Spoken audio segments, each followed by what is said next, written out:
Welcome to Ganesan media. இறைவனுடைய அருளால் நம்ம எல்லாரும் நல்லா இருப்போம். தொடர்ந்து ஆதரவு கொடுத்துட்ருக்கிற எல்லாருக்கும் மனசார நன்றியை தெரிவிச்சுக்கிறப்பா. இன்றைக்கி என்ன வீடியோ வாங்க பார்ப்போம்.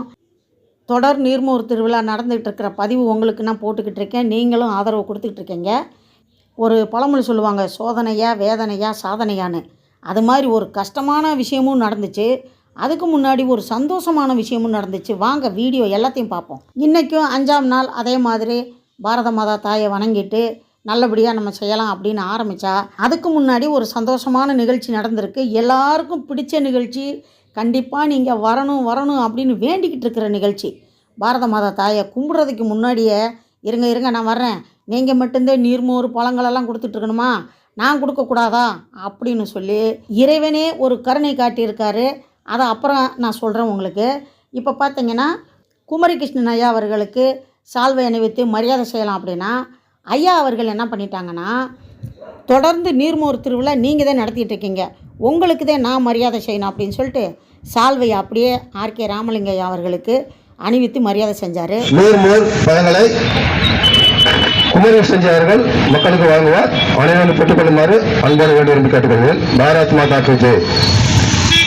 சந்தோஷமான நிகழ்ச்சின்னு சொன்னேன்ல, அது இப்போ நடந்திருக்கு. எப்படின்னா, இவங்க எல்லாம் ரெடி பண்ணி வச்சதுக்கப்புறம் நீங்கள் மட்டும் வெயிலில் நின்று மக்களுக்கு சேவை செய்யணும், நாங்கள் அப்படியே பார்த்துக்கிட்டு இருப்போமா? நாங்கள் இல்லைன்னா நீங்கள் சேவையை செய்ய முடியாது. அது கூட தெரியாமையா நான் இருக்கிறேன்? இருங்கப்பா, நான் வரேன். நீங்கள் வெயிலில் நின்று அந்த நீர்மோர் கொடுக்கும்போது நான் பார்த்துக்கிட்டே இருக்கேன். அடாடா, பிள்ளைங்க அப்படியே வெயிலில் நிற்கிறாங்களே, மக்களுக்கு சேவை செய்கிறாங்களேன்னு சொல்லி அப்படின்னு வர்ண பகவான் அருமையாக கரெக்டாக செம்ம மழை நல்லா பேஞ்சிருக்கு. அடாடா, என்ன பண்ணலாம், சரி மழையெல்லாம் நின்னதுக்கப்புறம் கொடுக்கலான்னா ஒரு மணி நேரம் பேஞ்சிட்டு அப்படியே சுள்ளுன்னு வெயில் அடிச்சிருக்கு. இங்கே பாருங்கள். அதுக்கப்புறம் வரும்போதே கை நீட்டுறாங்க, எப்பா மழை பெய்யுதுன்னு சொல்லிட்டு நீங்கள் பாட்டில் நீர்மோர் கொடுக்காம இருந்துடாதீங்க. இந்த பக்கம் வரும்போதெல்லாம் இந்த 40 நாள், நாங்கள் 48 நாள் நினைக்கிறேன், அப்படியே நாங்கள் எதிர்பார்த்துக்கிட்டே வர்றோம். கொடுக்காமல் நிறுத்திடாதீங்கப்பா, வெயில் அடிச்சுக்கிட்டே இருக்குது, இன்னும் தொடர் மழை வரல, நீங்கள் தொடர் நீர்மோர் தரதை நிறுத்திடாதீங்கப்பா அப்படிங்கிற மாதிரி எல்லாருமே சந்தோஷமாக வாங்கிக்கிட்டு போயிருக்காங்க. இதுக்கப்புறம் ஒரு நிகழ்ச்சி, வருத்தமான நிகழ்ச்சின்னு சொன்னேன் பார்த்தீங்களா, அதை ஏன் கேட்குறீங்க? தண்ணியை கொடுத்து உங்களை தாகத்தை தேய்க்கிறேன், பழங்களை கொடுக்குறேன் அப்படின்னு ஒரு பக்கம் நல்ல எண்ணத்தோடு இவங்க செஞ்சுக்கிட்டு இருந்தா, இங்கே பாருங்கள், ஜனங்களாம் வாங்கி சாப்பிட்றாங்களா, எல்லோரும் சந்தோஷமாக இருக்காங்களா? அதுக்கப்புறம் சுள்ளுன்னு சூரிய பகவான், இந்த பாரு உன் வேலையை முடிச்சிட்டே, என் வேலையை நான் செய்கிறேன் அப்படின்னு சூரிய பகவான் வந்துட்டார். ஏன்னா இப்போ வெயில் அடிக்கிற காலம் தானே, இருந்தாலும் எல்லாத்தையும் உணருங்கய்யா, இதெல்லாம் நிரந்தரம் இல்லை, எல்லாத்தையும் உணர்ந்துக்கிட்டு நீங்கள் நல்லதை செய்யுங்க அப்படின்னு இறைவன் சொல்கிற மாதிரி நம்மளுக்கு அப்பப்போ அறிவுரை கொடுக்குற மாதிரி.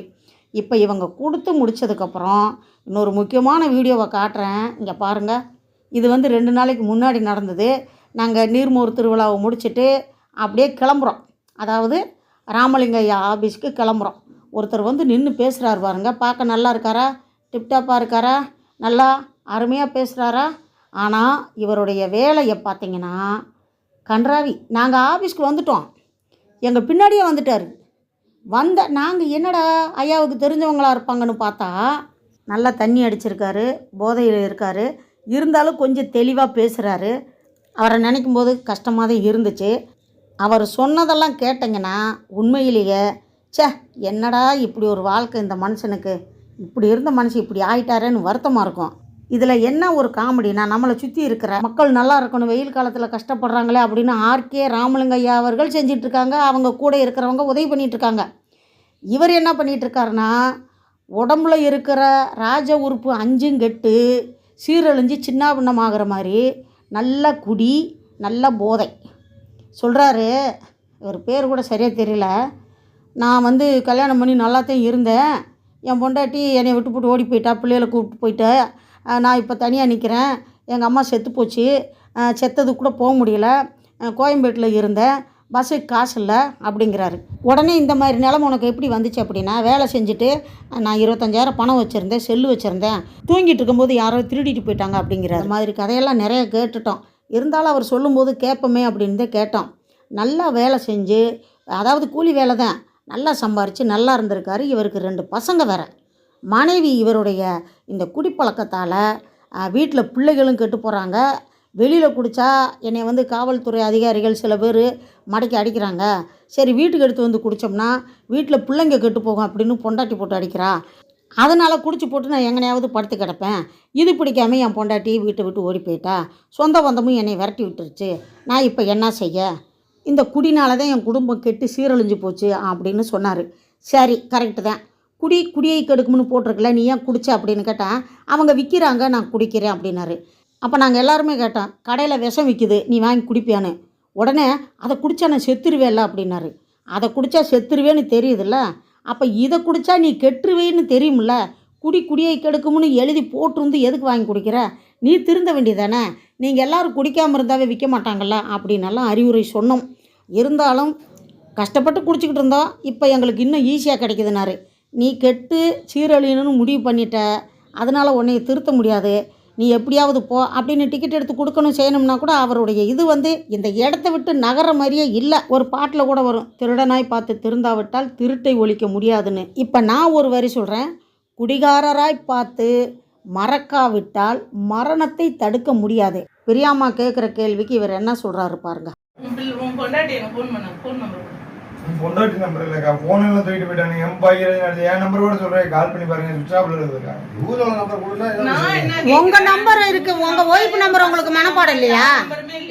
இல்ல போன் உங்க சொந்தக்காரங்க நம்பர் யாராவது நம்பர் கொடுங்க. அக்கா மனப்பாடம். சரி நீ அதெல்லாம் விடு. இப்போ நான் டிக்கெட் எடுக்கணும், அட்ரஸ் வேணும் கொடு. அட்ரஸ் கொடுங்க. அக்கா திண்டுக்கல் மாவட்டம் அக்கா. நல்லா இருக்கு அட்ரஸ், சூப்பர் அட்ரஸ். திண்டுக்கல் மாவட்டம்னா எத்தனை மாவட்டத்துக்கு ஒரு திண்டுக்கல்ன்ற ஊர்ல எத்தனை திண்டுக்கல் மாவட்டம் வேடசந்தூர் தொகுதிக்கா. இவர் இப்படி சொல்லும்போது ஒரு பக்கம் வருத்தமாக இருந்துச்சு, நல்லா இருந்த மனுஷன் இப்படி கெட்டு போனாருன்னு. ஒரு பக்கம் எங்களுக்கு சிரிப்பாக அடக்க முடியலை. இந்த வடிவேல் காமெடியில் வரும் பாருங்க, அந்த மாதிரி தான் இருந்துச்சு.